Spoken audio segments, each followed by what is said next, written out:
Hello everyone, welcome back to my channel. सभी कैसे हो? आशा करता हूं कि आप सभी बहुत अच्छे होंगे। मैं हूं सुरोजित। आज मैं आपको अपनी जिंदगी की एक ऐसी कहानी बताने वाला हूं जिसे याद करना मेरे लिए आज भी बहुत मुश्किल है। पिछले व्लॉग में मैंने आपको बताया था कि मेरे पापा की तबीयत दिन ब दिन खराब होती जा रही थी। उन्हें हर हफ्ते डायलिसिस के लिए मेदिनीपुर हॉस्पिटल जाना पड़ता था। पापा की सांस लेने में भी बहुत तकलीफ होती थी और उनके हाथ में एक मशीन लगी हुई थी।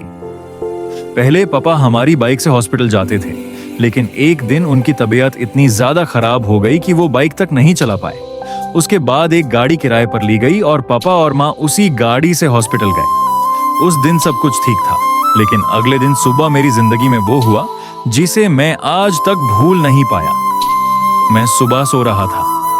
पापा मुझे आवाज देकर बुला रहे थे, लेकिन मुझे उनकी आवाज सुनाई नहीं दी। माँ और दादा बाहर चले गए थे। थोड़ी देर बाद जब मैं उठा तो मैंने देखा कि पापा घर के बाहर वाले कमरे में चुपचाप लेटे हुए थे और ऊपर की तरफ देख रहे थे। मैंने सोचा कि शायद पापा कुछ सोच रहे हैं, इसलिए मैंने उस वक्त उनसे कुछ नहीं कहा। थोड़ी देर बाद माँ दौड़ते हुए घर आई और मुझसे पूछा, तुम्हारे पापा क्या कर रहे हैं? मैंने कहा, पापा सो रहे हैं। माँ तुरंत पापा के पास गई और उन्हें आवाज देकर बोली, क्या हुआ, क्या सोच रहे हो?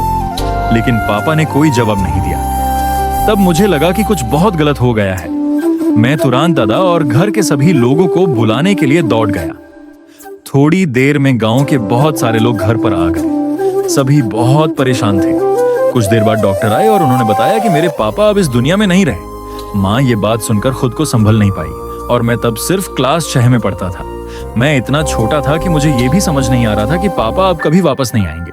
मुझे लग रहा था कि शायद पापा थोड़ी देर बाद उठ जाएंगे और हमसे बात करेंगे, लेकिन सच्चाई कुछ और थी। उस दिन मेरी आंखों से एक आंसू भी नहीं निकला, क्योंकि मुझे समझ ही नहीं आ रहा था कि मेरे साथ क्या हो गया है। उसके बाद धीरे धीरे पापा के अंतिम संस्कार की तैयारी होने लगी और फिर वह वक्त आया जब पापा को आखिरी विदाई देनी थी। लेकिन उस वक्त एक सवाल सामने आया, पापा को आखिरी विदाई कौन देगा, मैं या मेरा दादा? इसका जवाब और उस दिन मेरे साथ क्या हुआ वो मैं आपको अपने अगले व्लॉग में बताऊंगा। और पापा को इतनी छोटी उम्र में खोने के बाद मेरी जिंदगी में क्या क्या हुआ वो भी मैं धीरे धीरे आप सबको बताऊंगा।